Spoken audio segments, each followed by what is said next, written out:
আসসালামু আলাইকুম সবাইকে। আশা করি সবাই বেশ ভালো আছেন।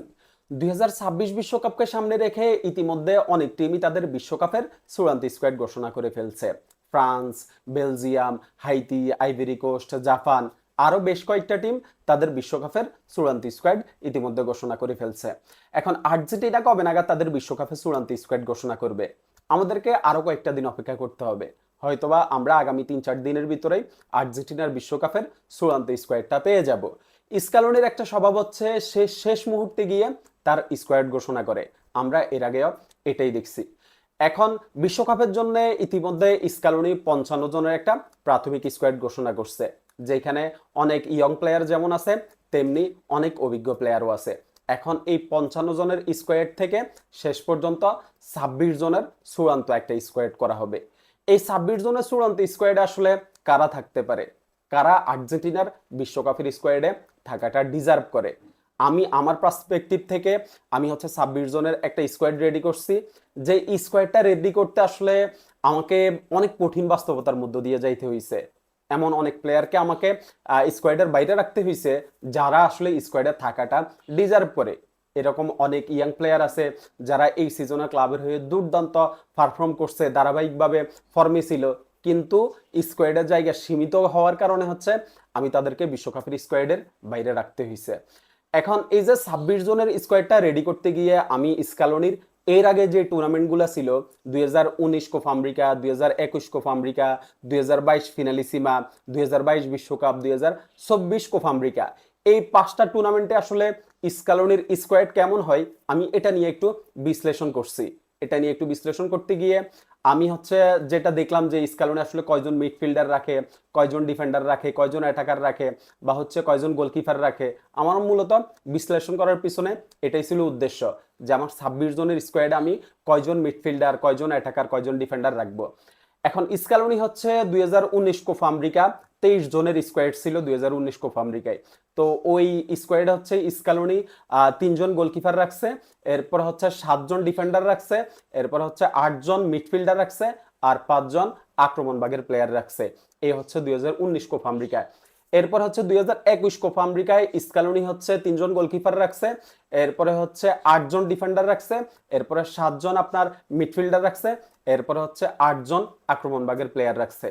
এরপরে 2022 ফিনালিসিমায় স্ক্যালোনি হচ্ছে 3জন goalkeeper, 9জন defender, 7জন midfielder, 7জন attacker.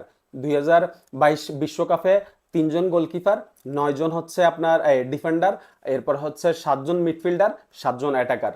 2024 Copa আমেরিকাতে 3জন গোলকিপার, 9জন ডিফেন্ডার, 7জন মিডফিল্ডার, এরপরে হচ্ছে 7জন আক্রমণ ভাগের প্লেয়ার। স্ক্যালোনি তার শেষ 3টা টুর্নামেন্টে হচ্ছে 3জন গোলকিপার রাখছে, 9জন আপনার ডিফেন্ডার রাখছে, 7জন মিডফিল্ডার রাখছে, আর হচ্ছে 7জন আক্রমণ ভাগের প্লেয়ার রাখছে। ওই হিসাবে আমি আমার স্কোয়াডটাও এভাবেই রেডি করছি। আমার যে 26 জনের স্কোয়াড আমি হচ্ছে এভাবেই রেডি করছি। আমি আমার 26 জনের স্কোয়াডে স্ক্যালোনির লাস্ট 3টা টুর্নামেন্টের মতো 3জন গোলকিপার রাখছি, 9জন ডিফেন্ডার রাখছি, এরপরে হচ্ছে 7জন মিডফিল্ডার, আর হচ্ছে 7জন আক্রমণ ভাগের প্লেয়ার রাখছি।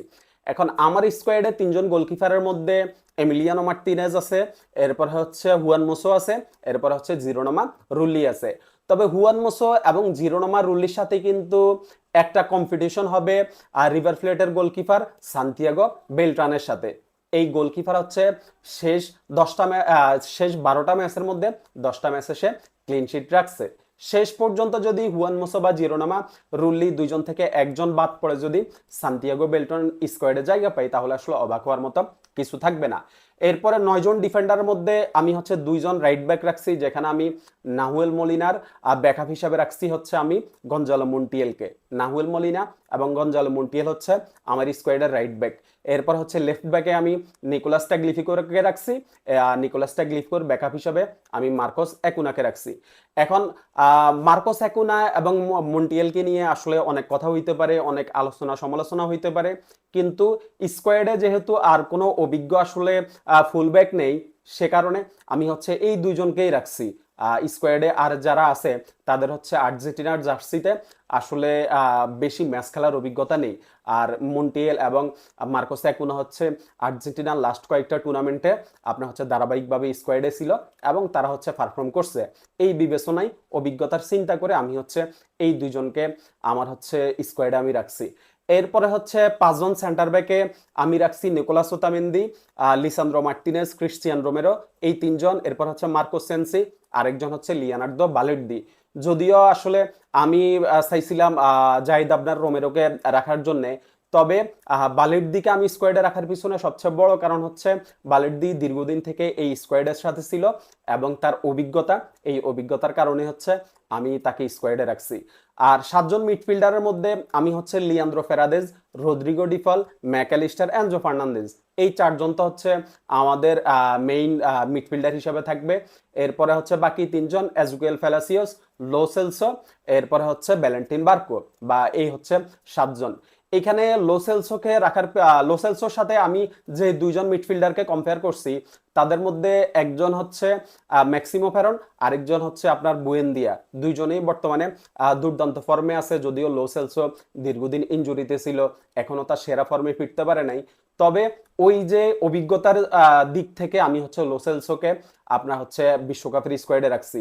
2024 কোপা আমেরিকার ফাইনালে লোসেলসোর ওই যে পাঁচটা থেকে হচ্ছে লাউতারো গোল করছে, ওই দুর্দান্ত ফাঁসের কথা বিবেচনা করে, এরপর হচ্ছে দীর্ঘদিন এই দলের সাথে ছিল, তার একটা অভিজ্ঞতা, এই অভিজ্ঞতার কথা চিন্তা করে আমি হচ্ছে লোসেলসোকে শেষ পর্যন্ত বুয়েন্দিয়া এবং ম্যাক্সিমো ফেরন থেকে এগিয়ে রেখে আমি স্কোয়াডে রাখছি। আর আমার স্কোয়াডে আমি যে 7 জন আক্রমণভাগের প্লেয়ার রাখছি তারা হচ্ছে Lionel Messi, Julian Alvarez, Lautaro Martinez, Nico Gonzalez, Thiago Almada, Giuliano Simeone এবং হচ্ছে নিকোফাজ।